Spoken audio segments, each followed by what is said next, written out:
Dean, an emphatic win. How do you, reflect on that game as a whole?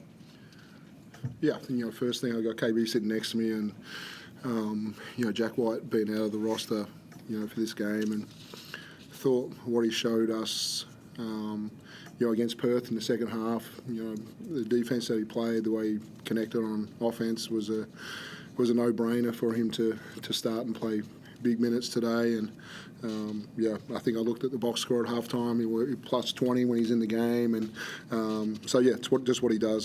He helps our both ends of the floor execute really well, and did a good job. For the group, there's not often you make 23s. It's an impressive effort offensively, but it's at the other side. It's hard to win games when you give up 37 free throws. So there's the good in the area of improvement right now. But thought we were challenged at different times and held our nerve pretty well and closed it out. Historically, you guys are incredible at starting games at home against the Adelaide 36ers. How important was that coming into this one tonight? Yeah, probably. We kind of talked about teams, and the other NBL games going into away venues and, getting some really good, margins. Southeast going into Perth and Brisbane going into Tassie, and it's like, there's some statistics saying if the away team wins the first quarter, there's a high percentage of winning and stuff. So we talked about that one, and but again, we just wanted to get off to a good start, and I thought we moved the ball pretty well early on. What were the points you were looking at tidying up coming into this one?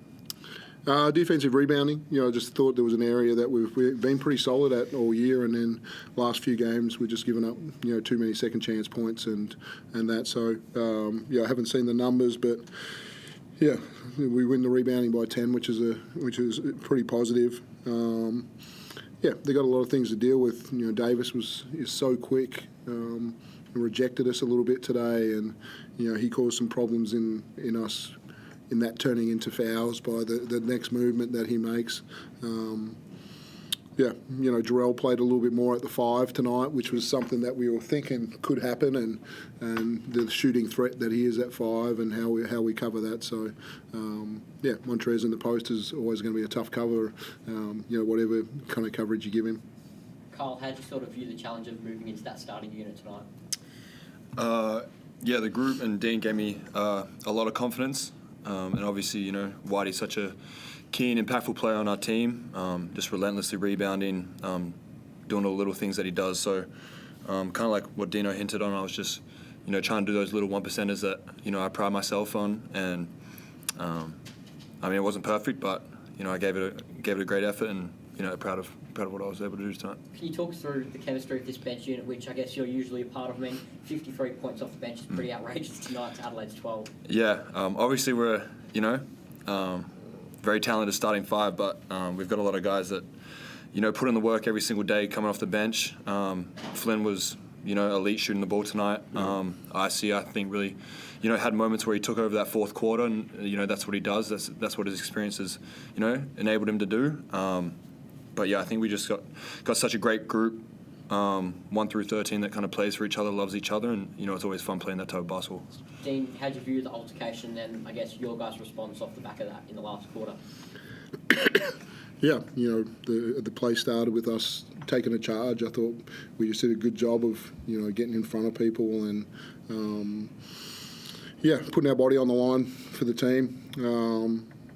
Anytime there's punches thrown and things like that, the league's going to deal with it the right way, and I thought we supported each other through that period, and we're pretty clear when we came out the other side about how we wanted to get the win. Adelaide sort of clawed and made their way back with about 5 minutes left halfway through that last quarter at the end of the game. How did you guys, Kyle and Dean, both sort of, stretch that lead out back to 20 and, seal the game? Yeah, I think we just had to get our defense right. They put a small ball group out there, they put shooting groups out there, forced us to be in more switching. The first couple of times we just didn't get it quite right.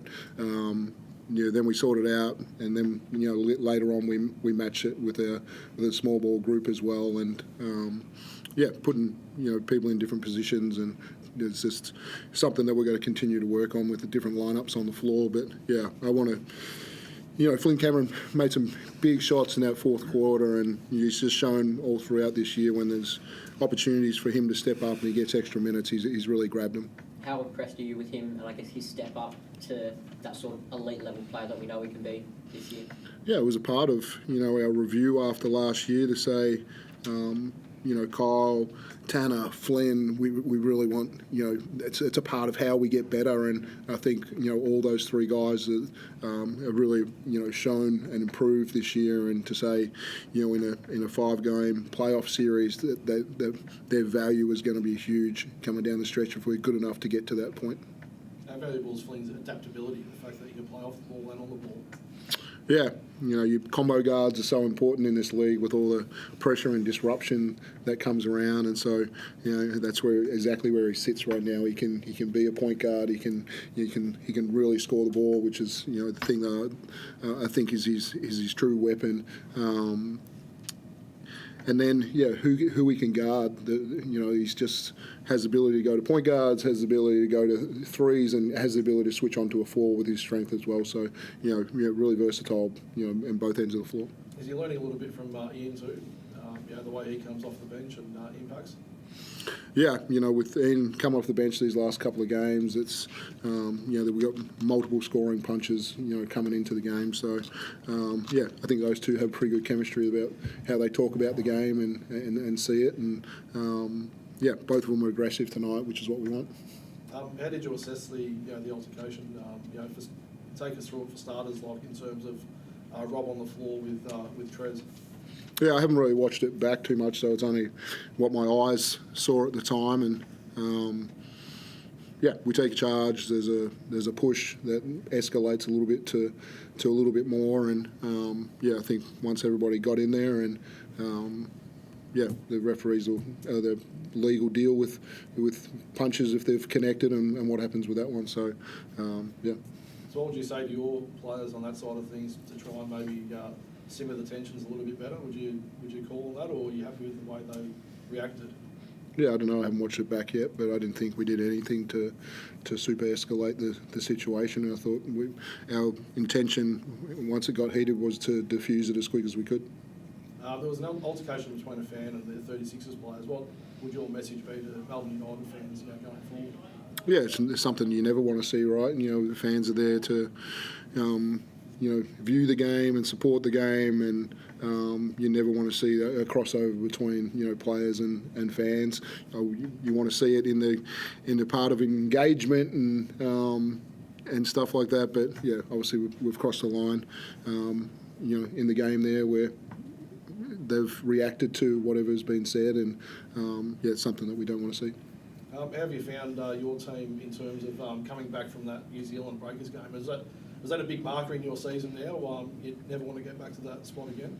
I don't know. Some teams are going to play exceptional basketball in different games, and I thought they were magnificent. And the only concern for me was that our plan A, plan B, plan C didn't seem to affect what they were doing on that night. And we'll go back and watch next time we get to play them. We'll watch what we did wrong, but we'll also be watching what other teams are doing when they play against them, and if there's anything that we can learn to be better next time we play them, we'll go and hopefully put in a much better performance. Kyle, are you feeling, I guess, a bit more confident, or a lot more confident, I guess, shooting that free ball? It's starting to look a lot better compared to sort of last season. I know everyone in the gym thinks it looks a little funky, but I work on it. Yeah, I work on it every day. So, this group gives me a lot of confidence to shoot the ball, and I definitely had some moments in the fourth quarter where I should have shot it, and I didn't hear it, the end of it from my teammates. So they're just testament to this group and how much confidence they give me. But I'm definitely really trying to work on that and make that a threat in my game. How do you work on that from a confidence and I guess mindset point of not hesitating to shoot that free ball when they leave you wide open?